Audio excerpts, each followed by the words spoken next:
Mark Sullivan's heart thundered as the garbage truck hurtled down East Ninth Street tires, howling like beasts unleashed.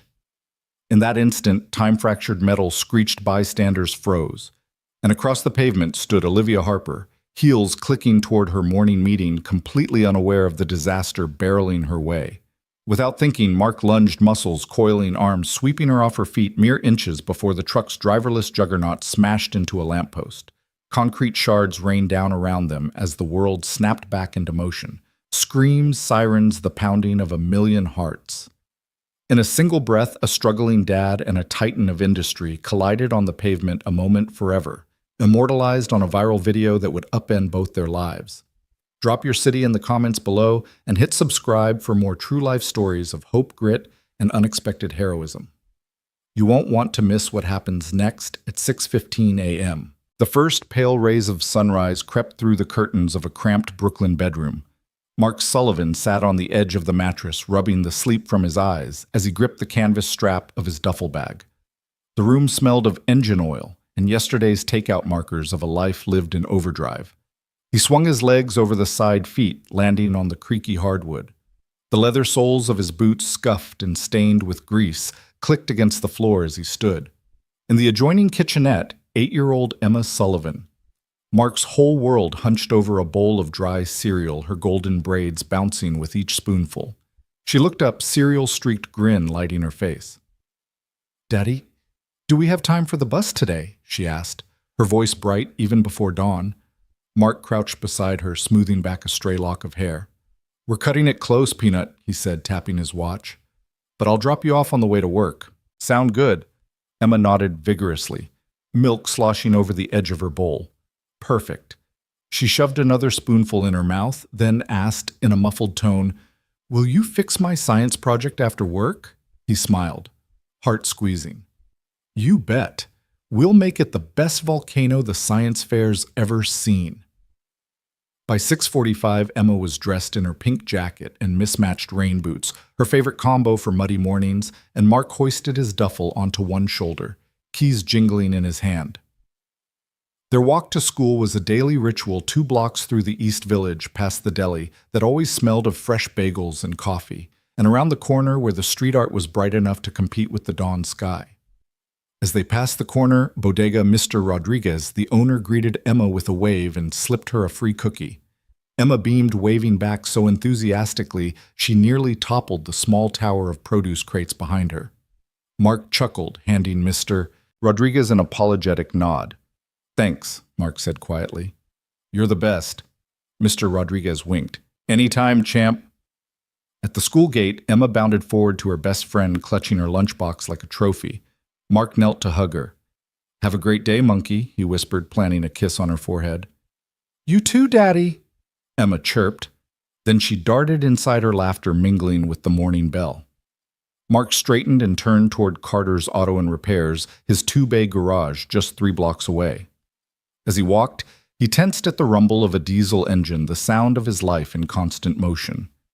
The auto shop was already awake, fluorescent lights flicked on in the windows, and mechanics in grease-streaked coveralls greeted him with nods and thumbs up.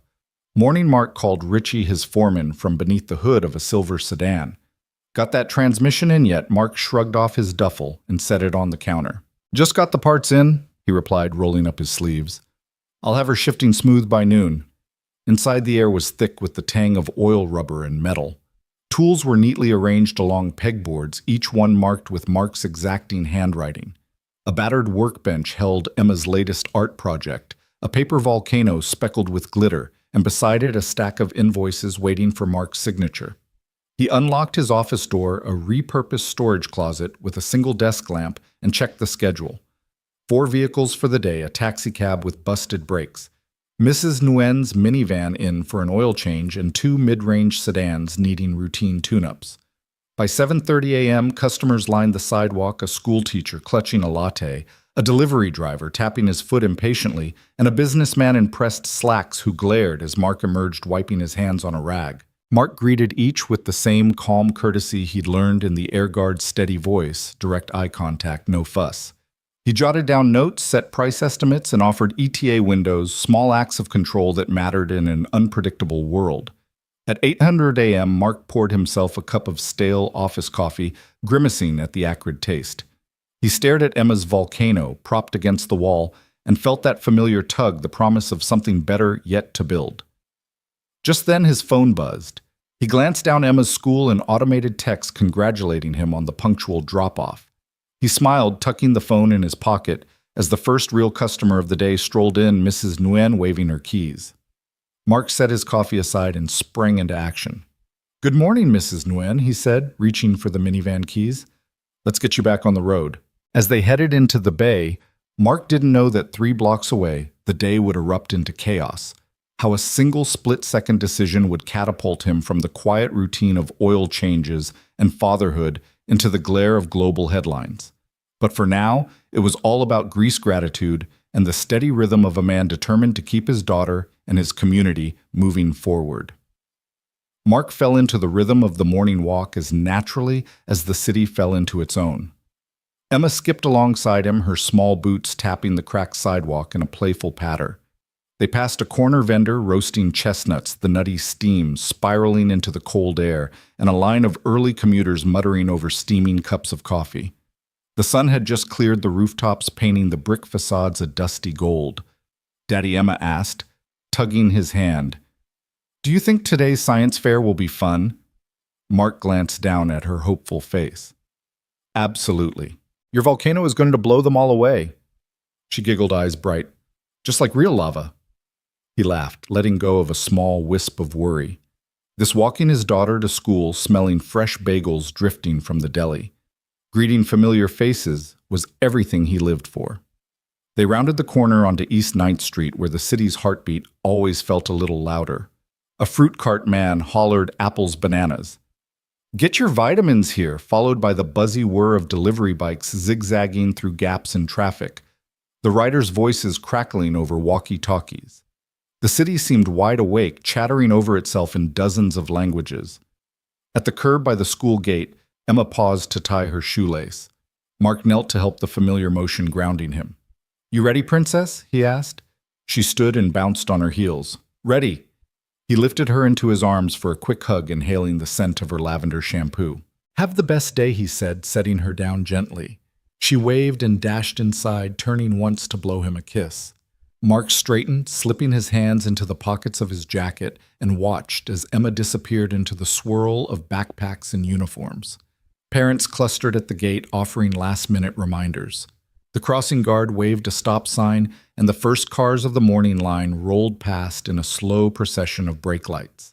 He started back down the block, already thinking about his first customer at the garage. The soft rumble of an idling garbage truck echoed from around the corner, but Mark didn't pay it much mind. There was always noise in the city construction drills, honking horns, the low hum of conversation leaking out of open cafe doors. It was part of the tapestry, as familiar to him as the scuffed floor mats in his old pickup. Yet something about that rumble felt off. His instincts, sharp from years of military service, pricked at him. He paused by the traffic light, hands resting on his hips. The truck's engine revved unevenly, like a tired animal fighting to be heard. He glanced up the incline. The garbage truck was parked at the top of the block, driverless, wedged between a construction barricade and a parked van. Its driver's side door swung open, metal clattering against the side panel. The orange safety lights blinked half-heartedly as if signaling distress. Mark frowned and crossed his arms, squinting at the vehicle. It shouldn't have been creeping forward. Most drivers would engage the parking brake, cut the engine. But this one's engine was alive, the truck inching down the hill as if drawn by gravity's silent pull. A cyclist in an orange vest swerved to avoid the van skidding to a stop. He cursed under his breath and flagged down a pedestrian, pointing at the truck now gathering speed. But no one shouted a warning. Pedestrians checked their phones. Delivery riders honked impatiently. Cars edged closer to the moving mass. Mark's heart rate ticked upward. He realized what was happening: a runaway. The garbage truck was rolling toward the school zone, straight down a hill crowded with foot traffic. He didn't think. The years of training, of reacting under fire, snapped into place. He jogged toward the truck, weaving through slow-moving cars. A man on the sidewalk saw him and hollered, "Hey, watch out!" But Mark didn't glance back. Emma's face flashed in his mind, her tiny hand waving goodbye, the way she trusted him to keep her safe. He closed in on the truck's passenger side just as it lurched over a manhole cover, jolting violently. The driver's door flew wider, its window a jagged void. Mark reached for the handle, yanked the door open, and leapt onto the running board. The truck bucked under his weight, metal groaning. He braced one foot against the rear axle, knuckles white on the doorframe.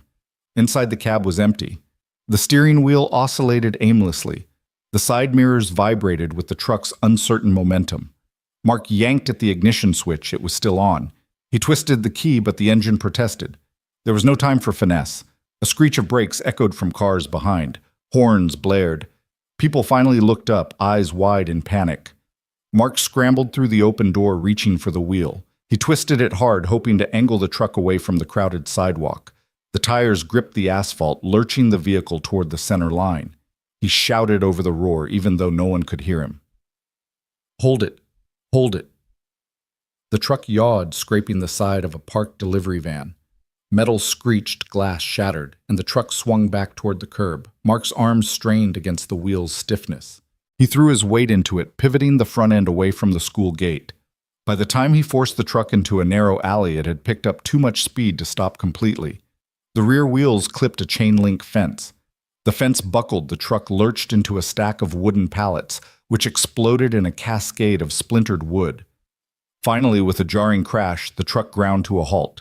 Mark's lungs burned as he dragged himself from the cab, swaying with the residual motion. He heard the rush of feet on pavement, people rushing to see if he was hurt. Car horns blared triumphantly. Phones lifted, recording his silhouette against the twisted hulk. A woman in a white coat. Olivia Harper staggered into view, her heels scuffed, eyes locked on the truck's battered front. She looked smaller, fragile somehow, despite the power she must wield in boardrooms. Mark stepped forward and gently reached out, guiding her away from the wreckage. She turned to him, breathless, chest heaving. A single bead of sweat rolled down her temple, mingling with petrified relief. "Are you okay?" he asked, voice raw. Her eyes filled with tears. I think so. Thank you." He gave a quick nod, glancing back at the truck. "You should probably call someone." Her voice caught. You saved my life." A stranger's voice rose behind them. "That man's a hero." "Did you see that?" Mark waved a dismissive hand. "I'm just glad it stopped before anyone got hurt." Olivia grabbed his arm. "No," she said, urgency cutting through her shock. "You don't understand. You literally saved me from dying. I need to know who you are." He hesitated, then smiled weakly. "Name's Mark Sullivan. I fix engines, not egos." She looked at him like she'd never really seen him before, blue-collar jacket stained with grease, dark hair rumpled, eyes calm amid the storm. "Mark Sullivan," she repeated, committing it to memory. A small surge of gratitude boiled in him, relief too that Emma wouldn't grow up without a father. But the echo of tension still hummed in the air, a reminder that every calm had its cost. Mark glanced toward the school gate. Children were streaming out, clustering with parents. Emma's energetic wave cut through the crowd. Relief bloomed in his chest. He turned back to Olivia. "I should go," he said. "Got a little girl waiting." Her expression softened as she nodded. "Thank you," she said again, voice barely above a whisper. Mark stepped back, squeezing his shoulders loose, and made for the school. Heart still racing, the city's pulse settled once more into its normal cadence horns, and voices, footsteps, and laughter. But for Mark Sullivan and Olivia Harper, nothing would ever be quite the same. The garbage truck's engine thundered like a waking beast, echoing off the brick facades and glass windows. Its steel frame shuddered as it descended the slope of East 9th Street, unmanned and unstoppable. Tires screeched against asphalt split by potholes, sending shards of gravel spiraling into the air. From a block away, the mechanical roar sounded alien, a war machine masquerading as municipal utility. On the sidewalk, people froze mid-step. A cyclist skidded to a halt, yanking his brakes so hard his front wheel buckled. A mother shrieked, clutching her toddler's hand as the child's wide eyes reflected the truck's headlight glare. Businessmen in tailored coats spilled coffee onto their shoes, their phones tumbling from slack hands. Every face turned toward the descending colossus, horror infused with disbelief. The truck had broken free of its driver, its cabin yawning open like a wounded animal's mouth. Mark Sullivan's heart hammered in his chest. He'd glimpsed the danger moments before when the truck had rumbled past the school gates, were rattling the iron fence, and sending children ducking into classroom doorways. But now, as the vehicle climbed speed around the curve, it became a runaway bullet on wheels aimed squarely at the crowd just ahead. He tasted adrenaline on his tongue, sharp and electric. "Run!" someone screamed. It was a man's voice, raw with panic, but so many voices cried out that the word dissolved into a cacophonous howl. Cars pulled sideways into intersections, sending horns into frenzied protest. Pedestrians threw themselves onto building stoops. The city's bustle morphed into a tableau of terror. Mark didn't hesitate. His mind distilled to a single-purpose stop: that truck. He pivoted on his heel, his scuffed boots finding purchase on the uneven pavement. He heard the truck's brakes straining against gravity, the metal protest too late. Sparks flicked from the undercarriage as it scraped a parked delivery van, the van's horn blaring in indignation before the truck lurched off again, crushed fender glinting. He glanced left and briefly saw Olivia Harper frozen like a statue, her white coat a stark contrast against the truck's grimy metal. Her heels clacked on the curb as she pivoted, eyes wide mouth open in a silent scream. She'd stood too close, transfixed by the chaos, ready to be swallowed by it. Time dilated for Mark. He saw her dark hair spill across her shoulders, glinting in the morning light, and felt his gut twist with urgency. He surged forward, his arms pumped at his sides, driving him past skidding cyclists and terrified parents. The roar filled his ears, eclipsing every other sound. He registered fragments of the scene: the fruit vendor's cart tumbling like dominoes, apples bouncing into gutters. A woman in neon leggings collapsing out of a delivery bike helmet rolling into the street. A taxi driver leaning on his horn so hard his knuckles went white. Mark's lungs burned, but he didn't slow. He cut through a gap between a parked SUV and a scaffold pole, flipping a passerby's newspaper into the air. The taste of dust and gasoline stung his nostrils as he sprinted across the cracked crosswalk, the white stripes blurred beneath his feet. An officer 3 blocks down blew his whistle, but the sound was swallowed by the truck's momentum. Within moments, Mark was under the truck's shadow. He decelerated only enough to gauge its speed, maybe 15 miles per hour, now fast enough to pulverize anything in its path, slow enough that human intervention might just succeed. The engine still roared, the cab's glass windshield vibrating under the strain. The side mirror on the passenger door swung like a pendulum, reflecting chaos back at the street. He planted his feet, braced himself. His military-trained mind cataloged every variable slope angle, tire trajectory, speed, distance to Olivia. He recognized that if he misjudged, if he caught even a centimeter of the tire with his shoulder, it would crush him. But to do nothing was unthinkable. He inhaled cold air flooding his lungs. The world narrowed, he, the truck, Olivia. The rest dissolved into peripheral blur. His right hand reached for the truck's passenger door handle, the chrome slick with grime. His left reached for Olivia, that frail figure about to become a casualty of circumstance. He calculated the arc: if he yanked her from the curb and slammed into the truck simultaneously, he could redirect its front wheels away from the crowd. The final yards closed in a breathless flash. Olivia's eyes met his for a heartbeat wide and questioning. She tried to step back, but the roar pinned her feet. Mark's voice boomed, though he doubted she heard it. "Get back!" Then, propelled by will greater than any fear, he lunged. Mark's shoulder slammed into Olivia's side as he wrapped an arm around her waist, yanking them both toward the street. The truck's momentum shuddered against the doorframe beneath his palm. Metal groaned. The world lurched sideways as he spun his momentum, guiding them toward a sliver of open asphalt. Concrete met shoulder as Olivia tumbled from his arms. He followed her down, not protecting himself, but using his body as a buffer between her and the truck's massive front wheel. His legs collapsed under the force, his chest pressed against the cold ground. In that instant, the truck careened past them, a slanted shadow harboring disaster. The drag of its rear bumper scraped the pavement a foot from Mark's head.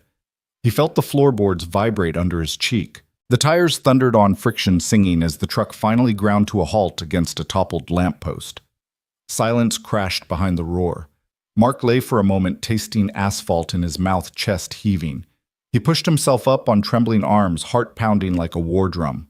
Olivia lay 50 feet away, sitting on the curb, her palm pressed to her cheek. She stared at him with eyes that shimmered in disbelief. He saw the tremor rippling across her coat, the small trail of blood on her forearm where concrete had grazed her skin. He scrambled to his feet, legs unsteady but determined.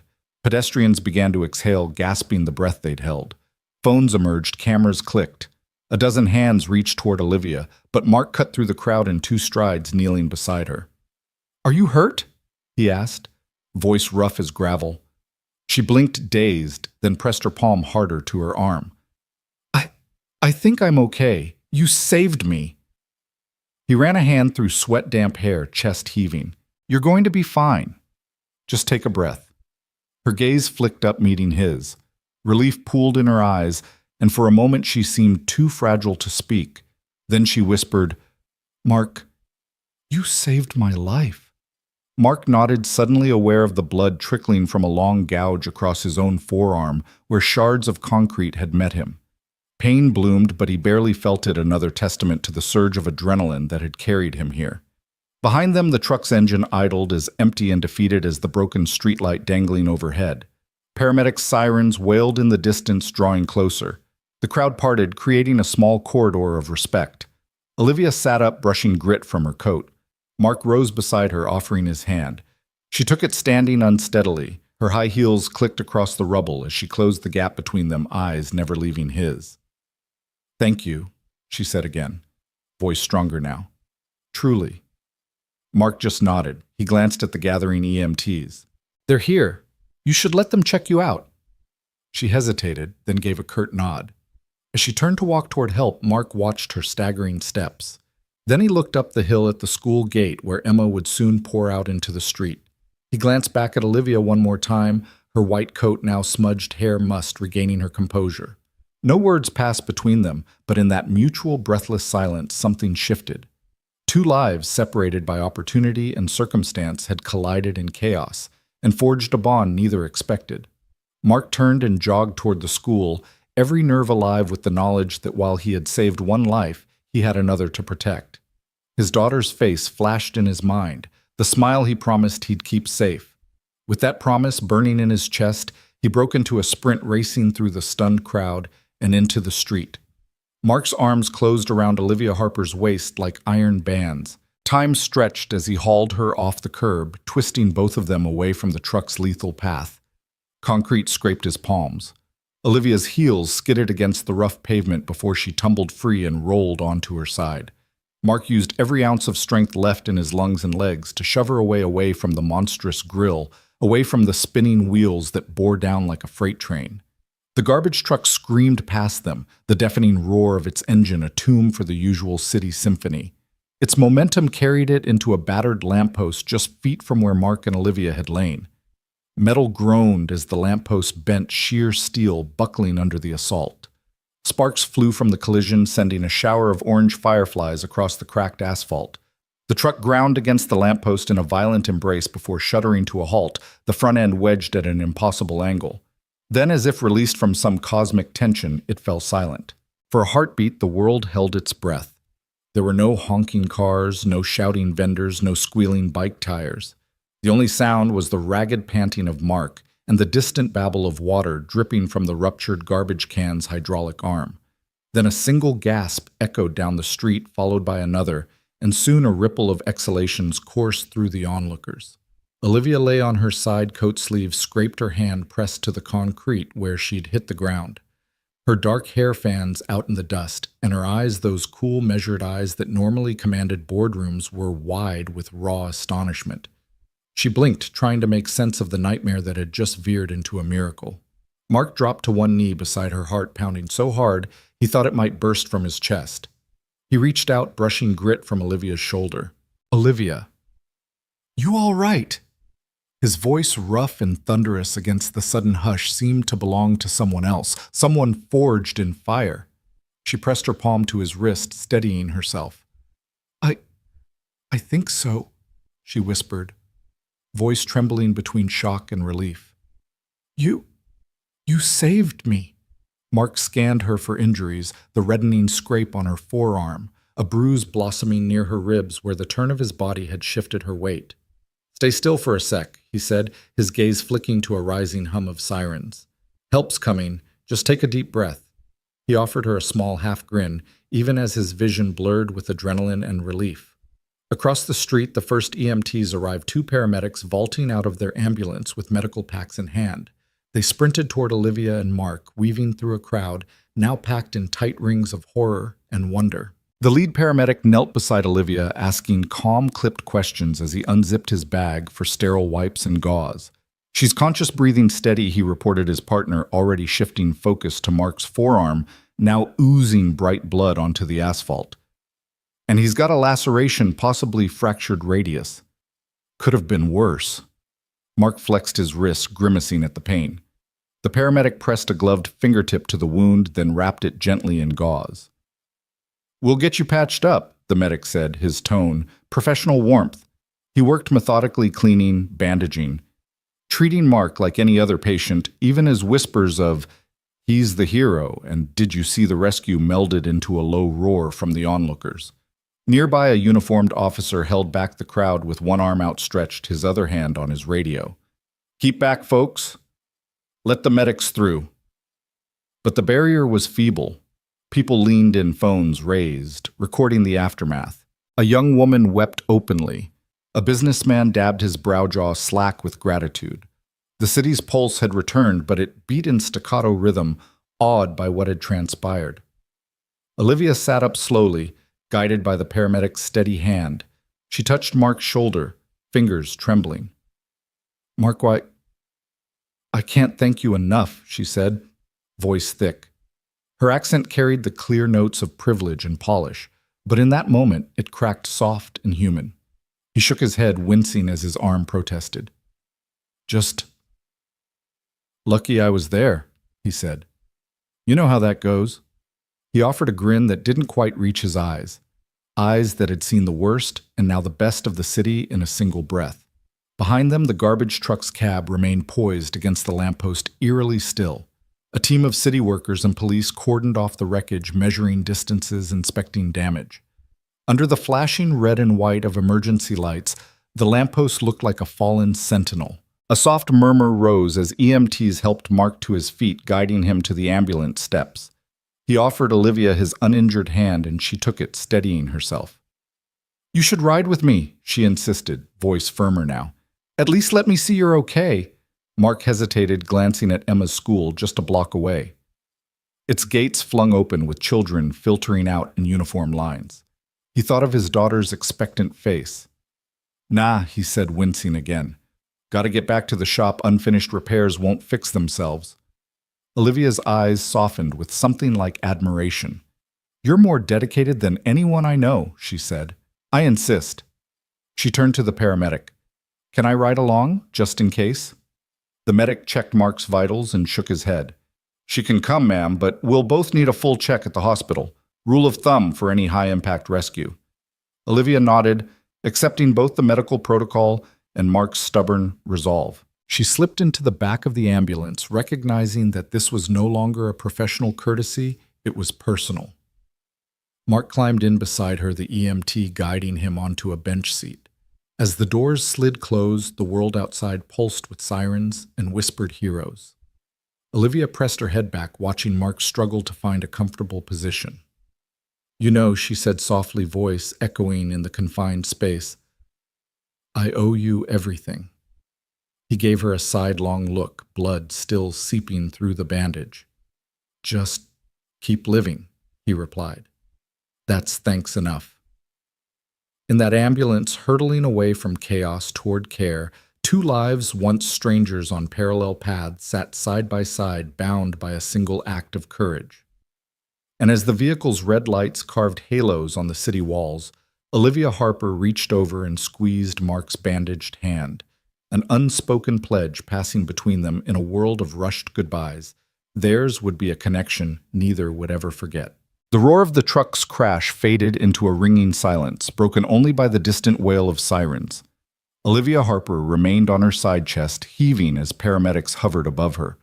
She felt the world tilt, her silk blouse dampening with dust and blood, and it took every ounce of her composure to push herself up from the pavement. The concrete scraped at her palms, but she barely felt it. All she could see was the man who'd collapsed in front of her. Mark Sullivan lay on one knee, eyes closed, wrapped in his own pain. His forearm gushed bright red beneath the paramedic's gauze, and yet his gaze never left Olivia.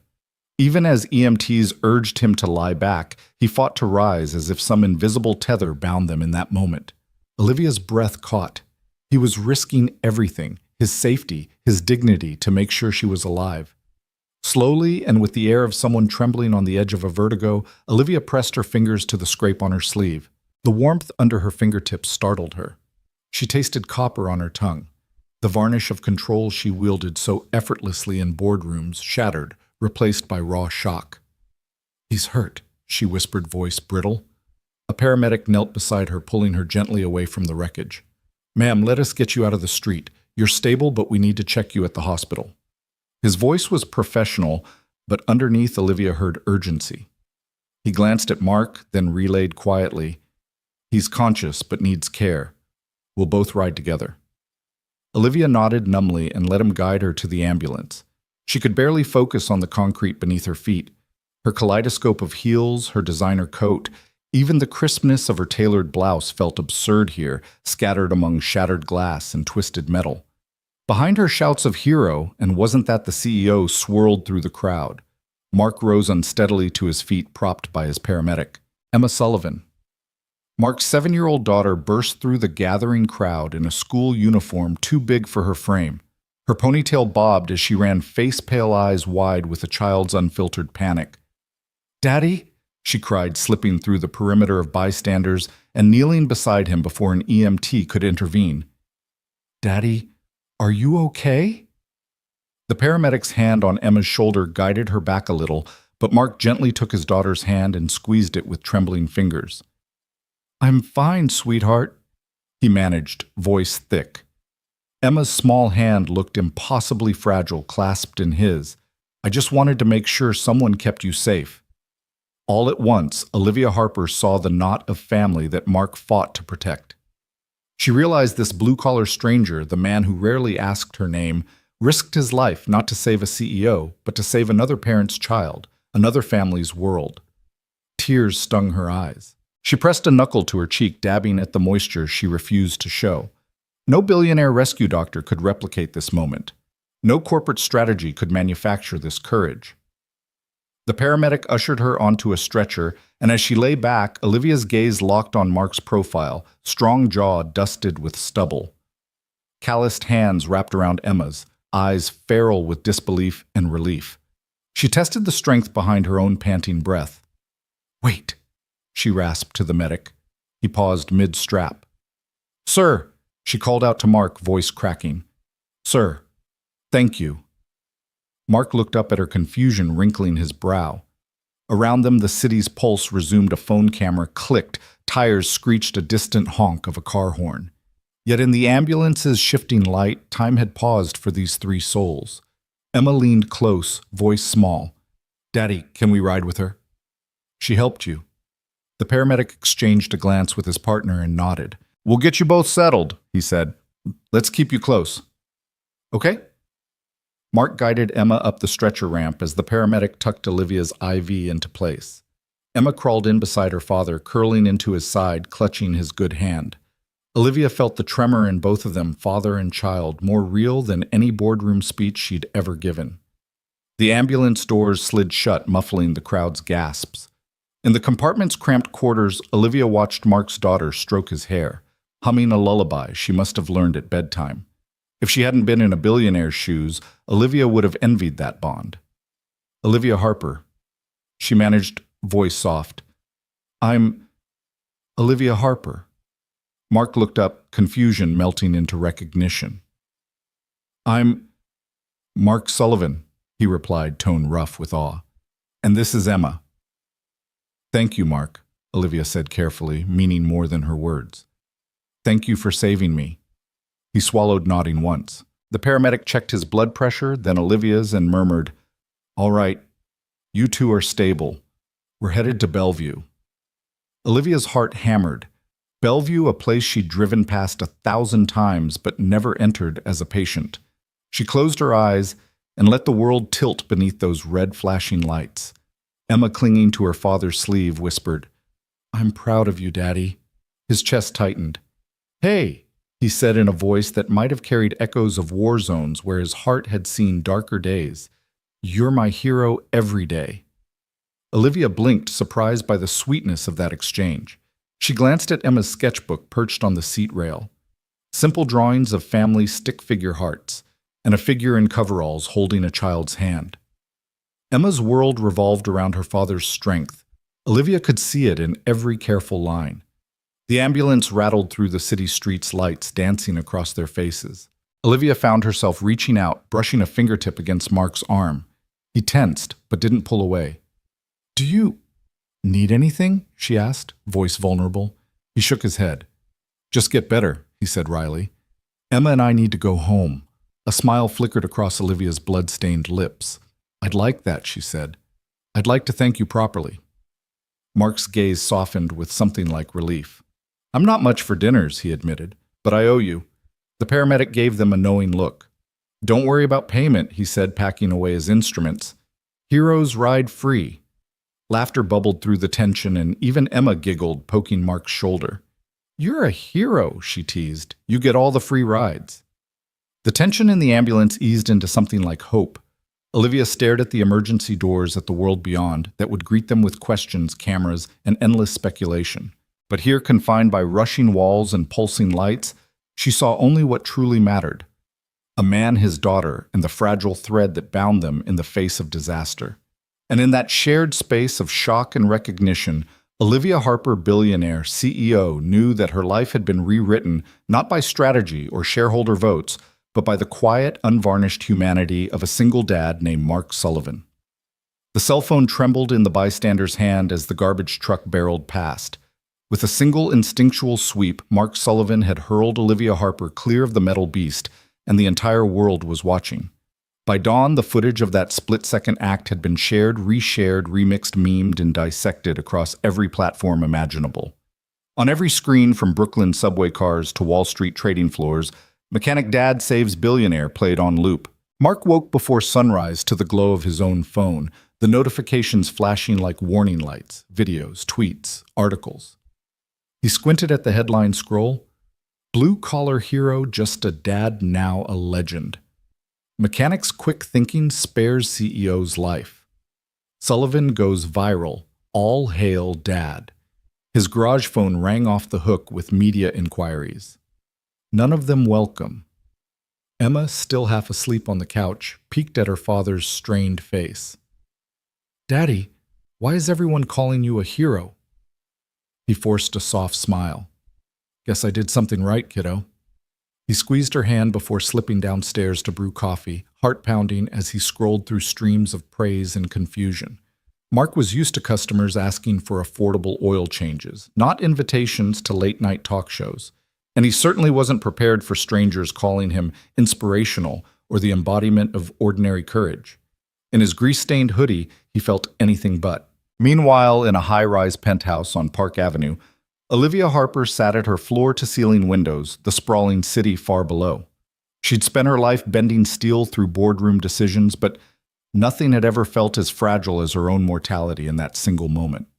Now, as the first rays of sunlight crept across the skyline, her phone buzzed incessantly on the glass coffee table alerts about profiles tagging her shares of the video links to interviews where people speculated about the poor man's version of Superman. She pressed her palm to her chest, still feeling the aftershock of impact, Mark's arms enveloping her like a shield, the roar of the truck's engine giving way to a dreadful hush when it smashed the lamppost. She had thanked him, of course, in that cramped ambulance, but now the echo of that gratitude filled her entire being. She rose restless and paced her marble-floored living room in shimmering heels still stained with dust. Each article referred to her as the Billionaire, a label she'd worn all her career like a protective shell, and yet in those seconds of terror, she had been simply Olivia. The New York Post led with a grainy, still Mark silhouette mid-lunge, Olivia's white coat billowing as she fell backward. The caption read, "Unlikely Savior. Dad ends CEO's morning commute, nightmare." CNN ran the uncut clip at 6 a.m., anchoring it with interviews of stunned witnesses. "I've never seen anything like it," one taxi driver said. The guy just dove in without a second thought. A trio of tech pundits argued over whether he could monetize the moment, while a psychologist mused about the primal urge to protect others in crisis. Olivia sank into her soft velvet sofa phone in hand and watched the 23-second snippet again. In slow motion, she saw herself turn at the sound of people screaming, then Mark's face etched with fierce concentration, eyes locked on her every muscle poised to save. Her breath hitched. Those eyes had steadied her, anchored her when the world threatened to fling her into oblivion. She flipped her phone closed, but the memory refused to fade. The urgency of his grip on her arm, the way he'd helped her to her feet, half-dazed legs shaking under her. The incongruity of a well-heeled CEO cradled in the embrace of a hoodie-clad mechanic. She could almost feel his heartbeat beneath her ear. In the corner of the room, her assistant's iPad pinged with another headline. Harper Media Foundation announces medical trust for Mr. Sullivan. Olivia frowned. She hadn't spoken to her board about any such gesture, certainly not before she'd reaffirmed whether he even wanted their help. She tapped out a quick email. Pause all philanthropic mentions. Contact Mark Sullivan's garage personally. Her heart hammered as she hit send. For all her wealth and power, she felt helpless to reach him. To tell him that beyond the headlines, beyond the dizzying rush of viral fame, she was in his debt in the most human way possible. She paced the length of the room, steely resolve settling around her like a trench coat. Back in Brooklyn, Mark parked his truck outside his garage and surveyed the rows of rusted sedans and ancient pickups. He'd taped up his injured arm and patched Emma's scraped knee before closing the doors behind them. Neighbors waved, strangers nodded the world now, watching him as though he'd performed some grand gesture of cinematic heroism. But in the quiet of his own block, he was still just Mark Sullivan. Father mechanic. Reluctant celebrity. He lingered at the toolbox, running his fingers over worn sockets when his phone buzzed again. A message from an unknown number. I'd like to speak with you. OH. He stared at those initials, recognition blooming in his chest. Olivia Harper, CEO. Billionaire saved. The same woman whose life he'd shielded with his own body. Emma peeked around the doorframe. Can I watch the video one more time? She asked. He shook his head gently. Maybe later, kiddo. Let's get inside. He handed her a drawing she'd sketched that morning. 2 stick figures, one tall man in overalls, one small girl in pigtails, standing beside a huge cartoonish truck. Underneath in Emma's careful script, My daddy saves people. Mark folded it and slipped it into his pocket. That night he didn't sleep. His mind rewound that morning over and over. He'd acted on instinct, yes, but instinct born of decades of discipline, of having lived through moments when hesitation killed men on distant runways. He knew that in 2 heartbeats he'd make the difference between life and death. The same could not be said of his own future. At 9 p.m. his phone rang. He recognized the number, Olivia's office. He silenced the ringer and let it go to voicemail. A soft tone, then her steady voice. Mr. Sullivan. This is Olivia Harper. I owe you more than my life. Please, call me at this number when you can. Thank you. Mark sat up. Emma stirred in the next room. He exhaled, then dialed. Miss Harper, it's Mark. Thank you for calling, she said, voice low but unwavering. I want to make sure you and Emma are okay, and apologize for how this has blown up. You don't owe me anything, but I'd like to offer some help if you'll let me. He closed his eyes. I appreciate that, he said slowly. But I don't need charity. I'm not asking to give you charity, she replied, and he heard the gentle click of her closing a door. I'd like to meet you in person. No cameras, no press. Just a thank you dinner, my treat. He leaned back in his chair, the weight of the world suddenly feeling a little lighter. All right, he said after a moment, but nothing fancy. My favorite diner on East 9th. Diner it is, she agreed. Tomorrow at 6. Please be there. He hung up, stared at the phone, and realized something, that his life had changed irrevocably, but for the first time in a long time he felt hopeful. The gratitude he'd half expected to swallow him alive now offered him a chance to rewrite his story on his own terms. As Mark stood and stretched, he felt Emma's sleepy head on his shoulder. She yawned. He scooped her into his arms and carried her upstairs. In the quiet hallway he paused and pressed the photo of her drawing to his heart. Downstairs through the front window of the garage, the last glow of streetlights fell on his toolbox, silent witnesses to the ordinary miracles he performed every day. And tomorrow night, he thought with a cautious smile, maybe he'd add something new. The story of a dinner with a billionaire who had the courage to call him by name. That night, as Brooklyn slept under a blanket of distant sirens and city hum, both Mark Sullivan and Olivia Harper found themselves on the brink of a new chapter, one neither of them had ever scripted, but both of them were determined to write together. The sun was climbing over the rooftops by the time Olivia Harper pulled her compact sedan up to Carter's Auto and Salvage. The neon open sign flickered in the dusty window, the garage door half rolled, revealing the cavernous space beyond engines piled on pallets, tool carts, parked like battle wagons, and the tang of motor oil hanging in the air. She hesitated at the threshold, smoothing the edges of her trench coat, willing herself to step into a world that looked nothing like the chrome and glass platforms she commanded. Inside, Mark Sullivan was bent over the open hood of an old Ford pickup, his dark hair tousled, sleeves rolled to the elbow, forearms streaked with grease. He didn't look up when the door chimed, but the sharp click of her heels on concrete echoed through the shop, and he straightened with a slow swivel. "Ms. Harper," he said, voice rough around the edges, but there was no mistaking the surprise in his tone. He wiped a hand on a rag and extended it. "I didn't expect you'd actually come."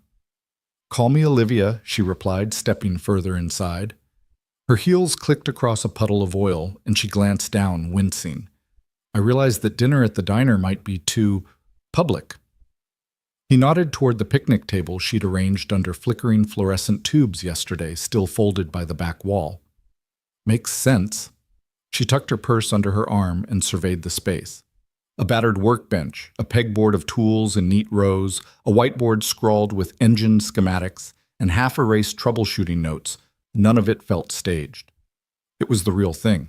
"I wanted to find you here," she said, voice catching on the word. Wanted, not demanded, not assumed. "I needed to see where you work." Mark's dark eyes flickered with something unreadable. "Most people don't." He gestured at the pickup. "This one's got a leaky fuel line and a bulky distributor. Emma calls it her trusty old friend." He glanced toward the office door where Emma's laughter sank in through the glass. "She's around back." "Can I meet her?" Olivia asked, surprising them both and herself. He hesitated, then nodded. "She'll be happy to see you." He led her past rows of vehicles, a 1982 Toyota Corolla with half its battery cables removed, a beat-up minivan with a Kids Ride Free sticker peeling off the rear window, and opened a side door to a small break area where Emma sat coloring at a low table. "Hi, Emma." Olivia crouched beside the girl, who looked up in wide-eyed wonder. "I'm Olivia Harper." Emma's hair was in two messy braids, her jumper belt buckled askew. She held up a crayon sketch of a giant truck and a stick figure. "You're the lady my daddy saved," she announced proudly. Olivia inhaled a laugh. "That's me." She reached out, smoothing a stray curl behind Emma's ear. "Thank you for letting me meet you." Emma's grin was huge. "He's very brave." She hopped off her stool. "Come see my drawing." "Absolutely." Olivia followed her back into the main bay, stepping carefully around a weld spark on a workbench. Mark lingered, wiping his hands. When Emma scurried ahead, he turned to Olivia. "I'm still not sure why you came," he said quietly. Olivia studied the ridges in his palm, the calluses forming a pattern like topographic lines. "Because I needed to leave my towers for something real." She drew in a breath. "Because, Mark, I want to give you more than dinner. I want to give you the tools to rebuild your dreams." He cocked his head. "My dreams?"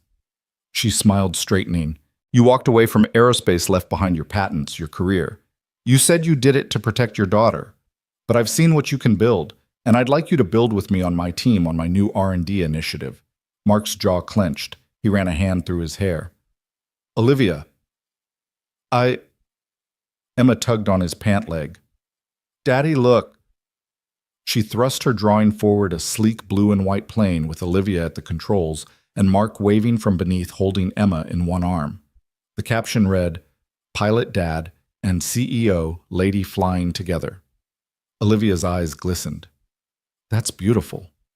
To Mark she said, She has a gift for seeing what matters even when the world looks the other way. I think she drew exactly what you and I could be. Mark knelt brushing Emma's curls. You're something else, kiddo. Then to Olivia, I don't know if I can go back. You don't have to, she answered, stepping closer. You can go forward. She picked up a long wrench from the pegboard, balanced it in her hands. Here, start here. Help me design the first prototype. Show me how you see the world. He stared at the tool, the weight of it in his palm. Then he looked up at her, meeting her steady gaze. The hum of the fluorescent lights and distant traffic receded, leaving only the two of them standing amid engines and raw possibility. He offered a small, wry grin. All right, where do we begin? Her relief flickered into a radiant smile. Right here, she tapped the workbench. Blueprints come out of your mind. Let's start sketching. They cleared a space, pulled down a roll of butcher paper, and spread it across the surface. Mark grabbed a pencil. Olivia fetched a ruler. Emma perched on a crate, watching them draw the outlines of a new chapter. As the afternoon light slanted in through dusty windows, their lines intertwined metallic curves, air intakes, open cockpits. Under Mark's steady hand and Olivia's visionary eye, a partnership took shape, one built on grease and gratitude, powered by connection and second chances. And for the first time since that morning's accident, Mark Sullivan felt his heart lift, his garage no longer a sanctuary of the past, but the launch pad for everything that lay ahead. Steam curled from the checkerboard tabletop as the waitress set down 3 thick milkshakes, vanilla for Emma, chocolate for Mark, and a perfect swirl of strawberry for Olivia. The diner's neon open 24 hours sign flickered through rain-spattered windows, painting the red vinyl booths in warm pulses. The scent of frying onions and grilled beef lingered in the air, mixing with the dull hum of fluorescent lights overhead. It was the kind of place where time slowed, where secrets found a way of surfacing between bites of cheeseburger and sips of frothy sweetness. Mark leaned forward, his forearms resting on the formica. Around him lay the detritus of diner dining, a plate with 2 half-eaten burgers, crumpled napkins, and a small dish of pickles. Emma was perched on the edge of her seat, hugging her milkshake like a trophy. Olivia sat opposite them, her tailored coat draped over the booth behind her eyes, bright with curiosity. So Olivia began stirring her strawberry shake with a plastic straw. You really do make everything from scratch here. She nodded toward the kitchen door where the cook's silhouette flickered in and out. Mark shrugged, a half-smile forming. Our secret is low expectations and high-heat grills. He dipped his fries back into ketchup, then paused. But honestly, everything tastes better when you haven't got a million shareholders sniffing around. Emma snorted, orange milkshake mustache and all. Daddy always says if you cook for the heart, the stomach will follow. Olivia laughed, and the sound felt like sunlight breaking through clouds. That's a great line. Mind if I borrow it? Feel free, Mark said, his gaze drifting to Emma. He caught Olivia's eye and nodded, as if saying, She's my North Star. Then he turned back to his daughter. You want to tell Ms. Harper about your art project this weekend?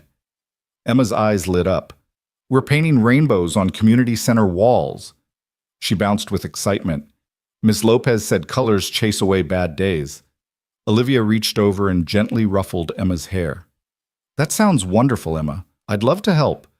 Emma beamed and turned back to her shake, humming with pride. Mark watched this exchange, the protective set of his jaw softening. After a moment, he took a deep breath and looked at Olivia, his expression more vulnerable than she'd ever seen. You wanted to hear stories, he said quietly. Well, I guess it's time I told you one. Olivia leaned forward, placing her hands on the edge of the table. I'm all ears. Mark swallowed and studied the swirling bits of whipped cream on his straw. Before Emma was born, I was an air guard mechanic. I spent years in hangars checking engines and running missions nobody remembers. It was what I knew, what I lived for. He paused. Then my wife Sarah, she got sick. We thought it was a minor surgery, but the hospital machines misread her scans as routine. By the time someone realized it was cancer, it was too late. She died on an operating table. He looked up, eyes wet. Emma stirred beside him, concerned. Daddy? He forced a smile. It's okay, Emma. It's just sometimes machines fail the people who trust them most. He met Olivia's gaze, raw and honest. I walked away from all of it after that. No more hangars, no more sky, just this garage. and my girl. Olivia reached across the table and placed a hand over his. I'm so sorry, Mark. No one should have to carry that. He squeezed her hand gently, then let go and rested his chin on his folded arms. What about you? You said you lost someone too. Olivia exhaled the memory, pressing in. She took a shaky sip of milkshake and nodded. My mother, she was my biggest supporter, my fiercest advocate. I started this company because of her belief in me, but I got so wrapped up in growth and margins that I forgot who I was doing it for. When I almost died yesterday, I realized I'd lost more than my footing. I'd lost my compass. Mark's brow furrowed. And now, Olivia said, setting down her straw, I need to rebuild that compass with people who remind me what really matters. She glanced at Emma, whose pink-stained lips curved in mischief. I need to remember how to feel something other than deadlines and boardrooms. Emma hopped down to yawn. I'm beat. She reached for both parents' hands. Can we go home and watch cartoons? Of course, Mark said, his voice cracking with tenderness. He stood and scooped Emma into his arms, her small arms wrapping around his neck. Olivia rose as well, slipping into her coat. The trio made for the door, leaving coins propped on the ketchup bottle for the check. Outside, raindrops danced on the pavement, turning city lights into glittering halos. Mark pulled Emma's hood up, then, and offered his other hand to Olivia. She accepted it without hesitation, stepping close under his umbrella. Their shoulders brushed, and in that moment, nothing else existed. No viral videos, no corporate titles, just two people tethered by shared loss and newfound hope. Emma's sleepy voice drifted between them. I'm happy your friend's coming to my art project. Olivia looked down at her, smiling softly. Me too, Emma. Me too. Mark glanced at Olivia, his grip tightening ever so lightly. Thank you for listening, for caring. She met his eyes, the neon glow of the diner sign reflecting in her own. Thank you for letting me in. I think we're just getting started. And as they walked into the night, father-daughter and CEO turned friend, there was a sense that in this small act of shared confessions over diner burgers and milkshakes, they had forged a bond strong enough to power whatever came next. The neon buzz of the diner sign hummed overhead as Mark polished off the last of his fries, the checkered tabletop now littered with napkins and half-empty milkshake glasses. Outside, the rain had eased to a steady drizzle, soft enough to be forgotten, but persistent enough to remind them that the world beyond this booth still paused on the edge of chaos. Inside, however, time seemed to stretch an unhurried luxury in which two people could finally lower their shields. Olivia set down her own empty strawberry shake with a sigh that carried more weight than the whipped cream spilling over the rim. She smoothed a stray lock of dark hair from her face, her tailored coat bunched at her elbows. I don't usually do this, she said, voice low and honest. Open up, I mean. In boardrooms, I learned early that vulnerability is weakness. You stay poised, detached. You never let anyone see the cracks. Mark studied her profile, the flicker of neon painting her cheekbones in gentle pinks and blues. He knew the look well, the practiced composure of someone who had been forced to build walls for self-preservation. I get it, he said quietly. I used to believe that too. She looked at him, surprise flickering in her eyes. Yeah. He leaned back against the vinyl, folding his arms as if bracing himself for the confession. I was an aerospace mechanic, before all this. He gestured around the diner as if that greasy, humble world were as foreign to him as a distant planet. I worked on C-130s for the Air Guard. Pre-flight checks, engine overhauls, the whole 9 yards. I was good proud even. But then... He paused, throat tightening on a memory too sharp to swallow whole. There was a crash. A test flight. It was my job to sign off on the mechanical systems, but I missed something. I don't know how, but I did. Olivia's hand stilled on the table. The diner's hum receded as she leaned in, curiosity and concern warring in her gaze. Tell me, she urged softly. He closed his eyes, exhaling slowly. It was a new model, lighter, faster. We were testing altitude performance. My team and I had run the diagnostics a dozen times, but in that final climb, a fuel line rupture sent the plane into a stall. The pilot called in trouble then. Nothing. We found the wreckage miles away. 3 crew members died. His voice cracked. My wife was on board. She was the flight attendant. He opened his eyes, refusing to look away from Olivia's steady stare. They said it was a freak accident. No one blamed me publicly, but I blamed myself. I walked away from my career, from everything I loved, because I thought if I stayed, I'd break under the weight of it all. Silence stretched between them, charged and fragile. Outside, a honk punctuated the drizzle, but in their booth, the only sound was Mark's steadying breath. Olivia reached out, placing a hand over his forearm. Her touch was light, but it felt like an anchor in the tempest of his guilt. "I'm so sorry," she whispered. "I can't imagine what that was like." He nodded, eyes distant. It was easier to be broken than to keep pretending I wasn't. Then Emma came along. He turned his head to glance at his daughter, sleeping in the back seat of the booth's adjacent car seat, an abandoned prop after dinner. Emma's cheek rested against the plush toy she refused to leave behind. "I had to do something, so I built this garage instead. I figured if I couldn't fix lives, I could fix machines. It gave me a reason to get up in the morning."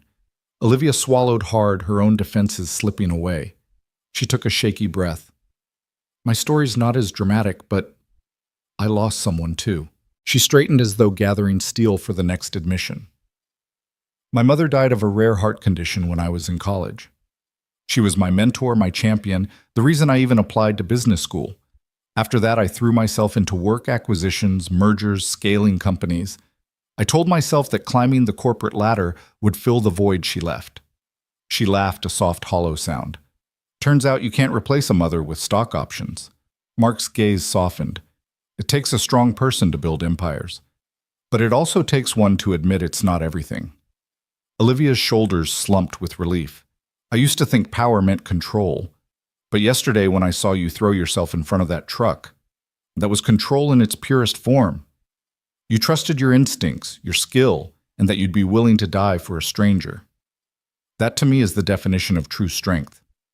Mark's throat bobbed as he swallowed, emotion pooling in his eyes. "I didn't think of you as a billionaire. I just saw a person in danger.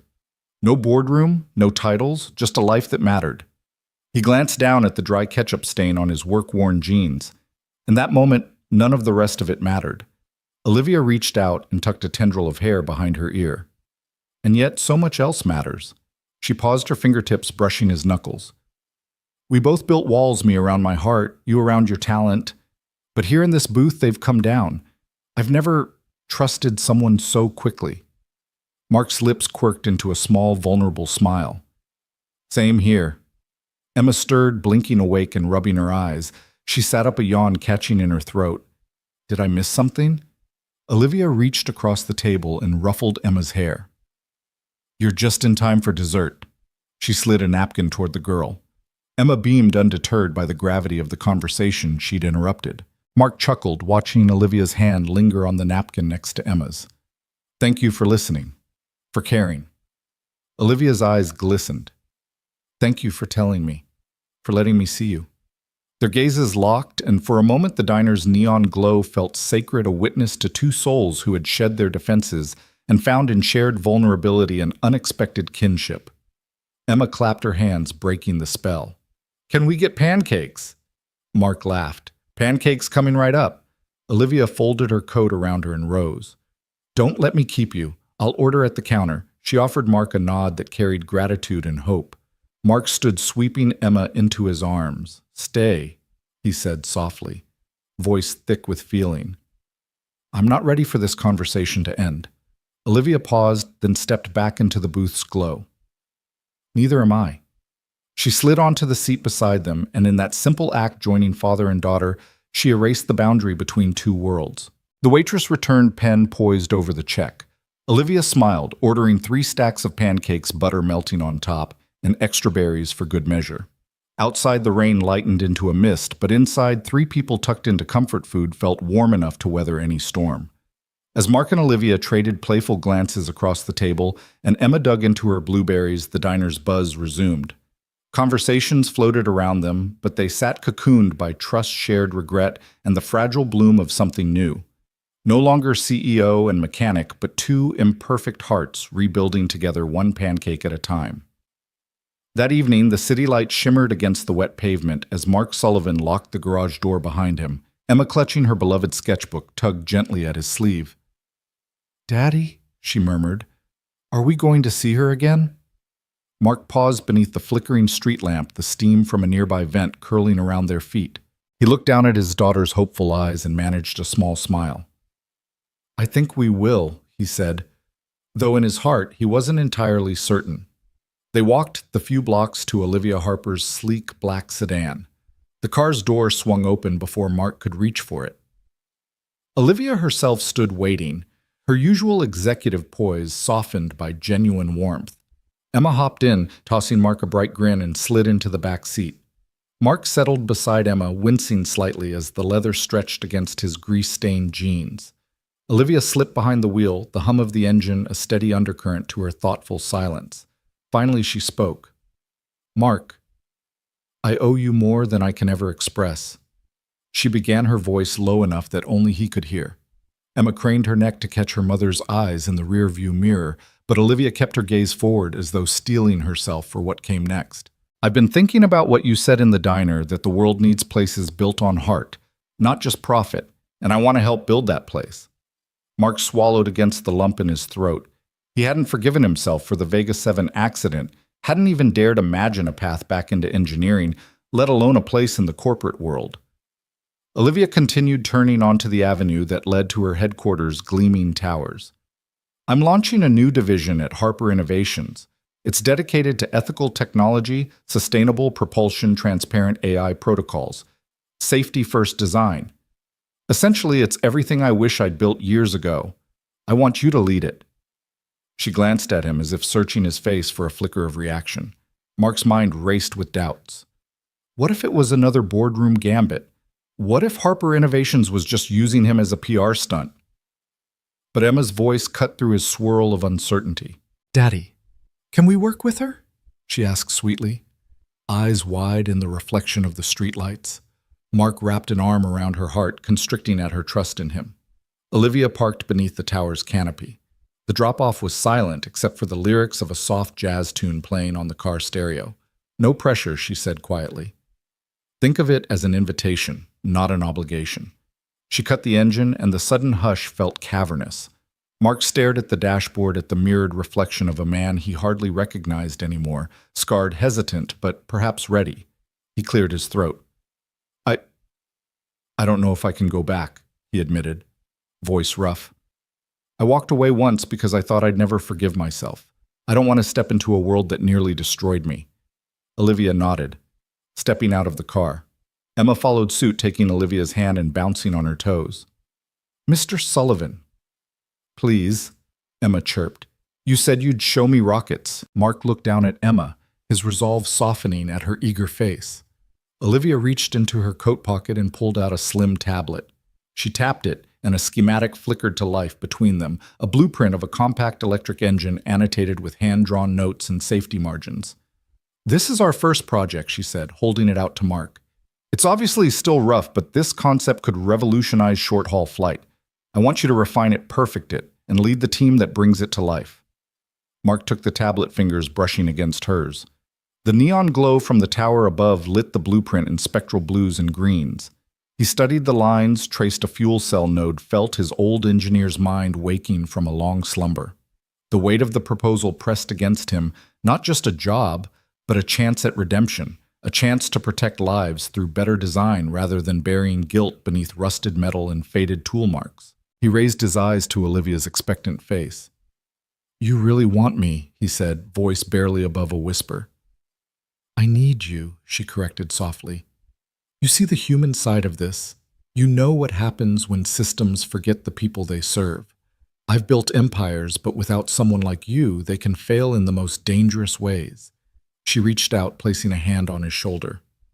I believe in you, Mark. And if you believe in me, we can build something no one will ever regret. Mark closed his eyes and inhaled deeply. Emma tugging gently on his sleeve. When he opened them, the man reflected in the tablet's glossy screen looked back at him with a flicker of hope. He extended a hand toward Olivia. All right, he said, voice steady. I'll do it. Olivia's smile was bright enough to rival the tower's lights. Emma clapped her hands, her laughter a clear bell in the night air. Mark slipped the tablet into his work jacket, the very feel of it igniting a warmth in his chest. As they walked together into the lobby, father-daughter and CEO side by side, Mark Sullivan realized that in accepting this offer, he wasn't just rejoining the world he'd once abandoned. He was stepping into a future he never dared imagine, one built on the bedrock of courage, empathy, and second chances. Late one rainy Tuesday, Olivia stood at the head of the gleaming boardroom long table, rain tapping insistently against the floor-to-ceiling windows behind her. The board members, each with immaculate power suits and carefully neutral expressions, hovered at the edge of their seats, papers rustling like nervous whispers. She took a breath, feeling the weight of every pair of eyes trained on her. Beside her, Mark Sullivan shifted, clutching a stack of folders, overflowing with internal memos and safety reports. This was more than a meeting. It was a reckoning. Olivia cleared her throat. "Thank you all for coming on such short notice," she began, voice steady despite the tremor she felt inside. "You've seen the headlines. Jake Carter." She paused, giving Mark a nod, "has brought forward evidence of systematic cover-ups in the Vega 7 project. We have the original safety memos that were blacklisted. We have record of suppressed tests.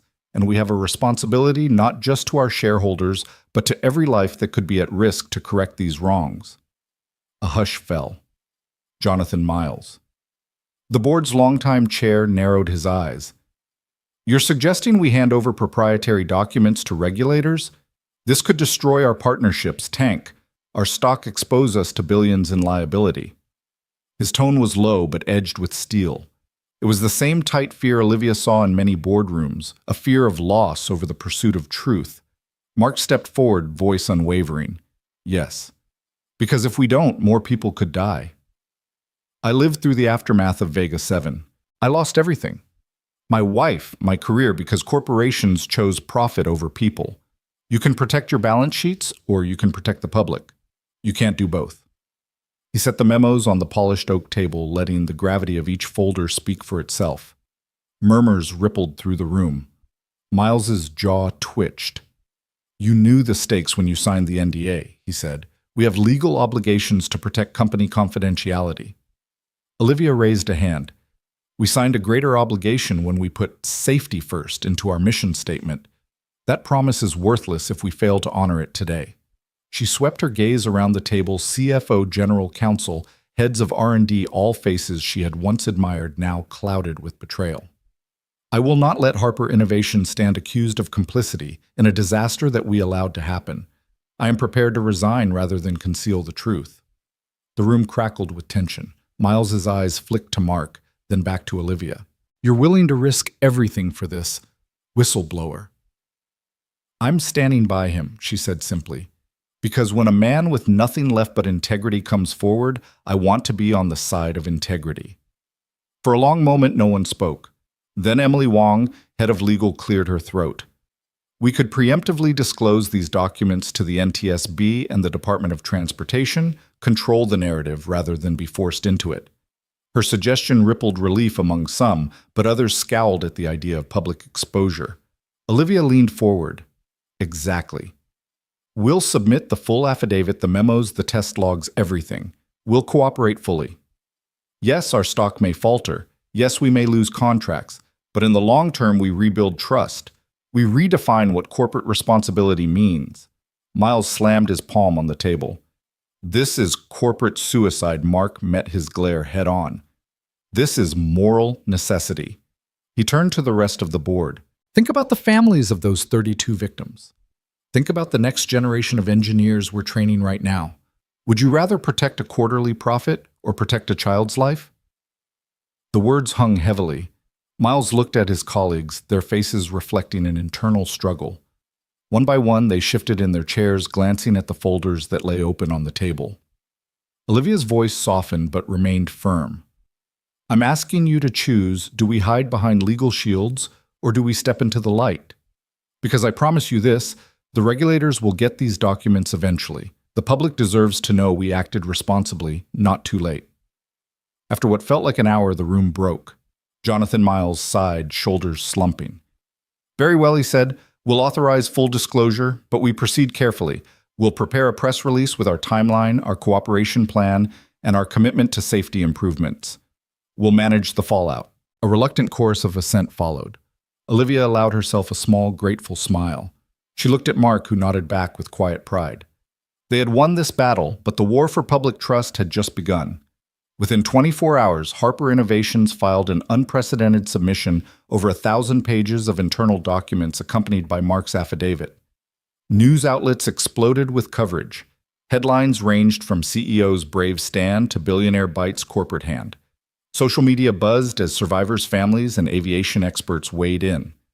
Regulators publicly praised the full cooperation and announced a formal reopening of the Vega 7 investigation. Back in the training center garage, the place where Mark and Olivia had first truly connected, Mark wiped grease from his hands, listening to the radio report that credited Harper Innovations with setting a new standard for corporate transparency. Emma peeked around the doorframe, clutching a textbook. "Daddy, they said your boss is a hero." Mark glanced up, wiping a tear away. Olivia appeared behind him, carrying 2 mugs of hot chocolate. She handed one to Emma and the other to Mark. "And so are you," she said softly.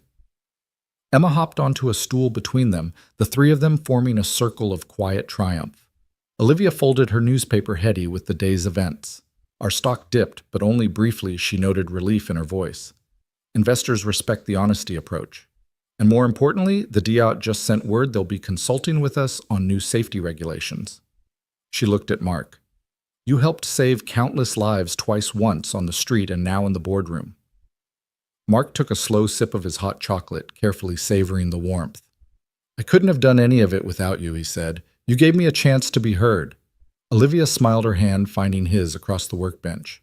"We gave each other that chance." Emma giggled, pointing at the grease on Mark's cheek. "Superheroes get dirty," she declared, eliciting laughter from them both. As the evening settled, the glow of the garage lights reflected off their faces, Mark's lined with relief, Olivia's softened by purpose, Emma's shining with pride. The world outside was still buzzing over the dramatic turnaround at Harper Innovations, but here in this humble workshop, 3 lives intertwined in a testament to what happens when courage meets conviction. In that unassuming space of grease and heated metal, they celebrated not only a corporate victory, but a victory of integrity over convenience, and a new blueprint for how business and humanity could build something better together.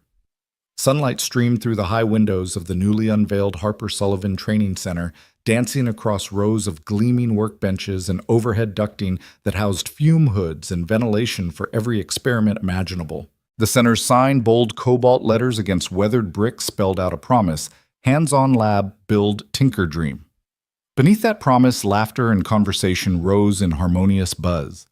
Mark Sullivan stood near the entrance, wiping grease from his hands on a clean rag, yet somehow still glowing with pride. Around him, clusters of teenagers bent over red and white model airplanes, wiring circuits, calibrating engine mock-ups, and soldering sensors. Their eyes shone with curiosity, the same spark Mark once felt in his own heart before tragedy knocked him off course. Emma bounded up her ponytail, swinging like a metronome as she carried a small toolbox twice her weight. "Daddy, look," she said, opening the lid to reveal her latest creation, a miniature drone with paper airplane wings. Mark knelt beside her, marveling at the precision of her design. "That's incredible, Emmy," he said. "You engineered lift with wings of whimsy." She beamed, pride radiating from her. Behind them, Olivia Harper moved gracefully through the space, clipboard in hand, but her attention fully on the students. She paused at a workbench where 2 girls calibrated a robotic arm, offering quiet guidance. "Try adjusting the servo's pulse width by 10 microseconds. See how that smooths the movement." One girl nodded, sent the command, and the arm glided through its paces, earning high fives from her partner. Olivia smiled, remembering her own first breakthroughs in an aerodynamics lab long before boardrooms and balance sheets. A group of middle schoolers clustered around a transparent water tank at the far end, testing 3D printed hulls for small submersibles. Their instructor, Javi, a former trainee turned apprentice teacher, coached them. "Remember Reynolds' number changes with viscosity.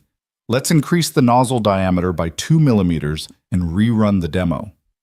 The kids exchanged determined looks and got to work, overtaken by genuine excitement. Mark moved to his own demonstration area, where a half-assembled combustion assist engine prototype rumpled under a protective cover. Tapping the cover aside, he addressed a circle of students. "Today we'll learn how to integrate hybrid power systems, electric startup. Then a short burst thermal boost.